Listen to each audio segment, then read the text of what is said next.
مدحو نصلی علی رسول الکریم اما بعد۔ حضرت مولانا حسنین بقائی صفوی صاحب دعوت برکاتہم کی ایک کلپ گزری، انہوں نے دیوبندیوں کو چیلنج دیا ہے کہ تقویت الایمان پر ہم مناظرہ کرنا چاہتے ہیں۔ حضرت آپ کی خدمت میں گزارش ہے کہ ہندوستان کے جو حالات چل رہے ہیں، ایسے حالات میں پہلے ہی مسلمانوں کے درمیان نفرتیں ہیں، دیوبندی اور بریلوی کے درمیان، کہ بریلوی اہل حرم کے پیچھے بھی نماز نہیں پڑھتے ہیں، پھر دوبارہ مناظرہ کر کے آپ دیوبندیوں اور بریلویوں کے درمیان میں نفرتیں پھیلانا چاہتے ہیں۔ یہ ہندوستان کے حالات کے اعتبار سے اچھے نہیں ہیں، ابھی تو مل کر کام کرنے کی ضرورت ہے، ایک گزارش تو یہ ہے۔ دوسری بات ہے کہ تقویت الایمان یا اور بھی جو عبارتیں ہیں میں نے اس کو دیکھی ہے، اس میں مبہم عبارت ہے، اس کا آپ حضرات نے غلط ترجمہ پہنایا ہے، غلط معنی پہنایا ہے، تقریباً 40 عبارتیں ہیں وہ، اور اس کی وجہ سے دیوبندیوں کو گستاخ رسول اور کافر قرار دیا۔ آپ اصلی کتاب کو دیکھیں، وہاں وہ عبارت نہیں ہے، وہ مطلب نہیں ہے جو آپ نے پہنایا ہے، آپ دوبارہ دیکھیں حضرت وہاں۔ اور تیسری بات یہ ہے کہ دیوبندیوں کا عقیدہ اگر آپ کو دیکھنا ہے تو وہ عقیدے کی کتاب نہیں ہے، ثمرۃ العقائد عقیدے کی کتاب ہے، اس میں 350 عقیدے ہیں، ایک بھی عقیدہ بغیر آیت بغیر حدیث کے لکھی ہی نہیں ہے، کسی کو اس میں رائے نہیں، کسی کا فتویٰ نہیں، قول صحابی قول تابعی بھی نہیں لیا، اس لیے کوئی نص قطعی نہیں ہے، صرف آیت اور حدیث پیش کی ہے۔ ضرورت کی سارے عقیدے اس کے اندر ہے، صرف آیت اور حدیث ہے۔ ایک عنوان میں دیتا ہوں جس میں دیکھیں کہ آیت اور حدیث کی کتنی فرمار ہم نے کی ہے۔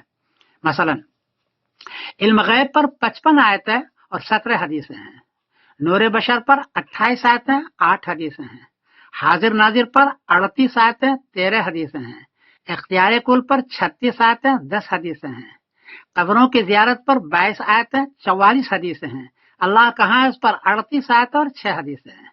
صرف آیت اور حدیث حضرت، اور آیتوں کی بھرمار ہے۔ جی حضرت آپ اس پر آپ آئیں، اس کو دیکھیں، مناظرہ نہیں، غور کریں اس پر، یہ ہمارا عقیدہ ہے، پورے ثمرۃ العقائد میں عقیدہ ہے، آپ اس کو دیکھیں اور اس پر آپ سوچیں۔ تقویت الایمان ایک کہیں عبارت مل گئی اور آپ اس کو لے کے بیٹھے ہوئے ہیں، بلکہ آپ کو حیرانگی ہوگی حضرت کہ پورے ہدایت پر ہم نے حدیث سیٹ کیا، 12 کتابوں سے لے کر کے پوری ہدایت پر ہے، ہدایت میں حدیث ہے اصولیہ 7 جلدوں میں، پوری قدوری پر ہے، پوری نور الزا پر ہے۔ ہم وہ عاشق رسول ہیں جو صرف آیت اور حدیث کے علاوہ بات ہی نہیں کرتے، مسائل میں صرف آیت، ہم قول صحابی قول تابعی لیتے ہیں۔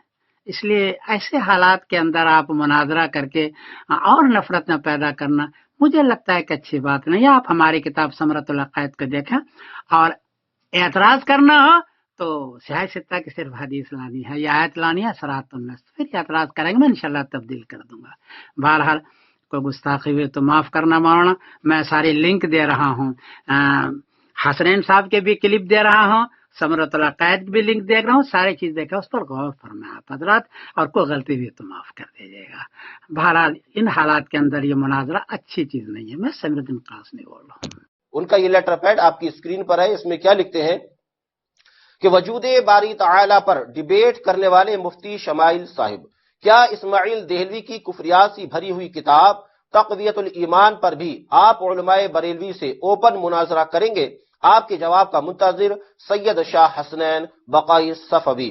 فقیر سید شاہ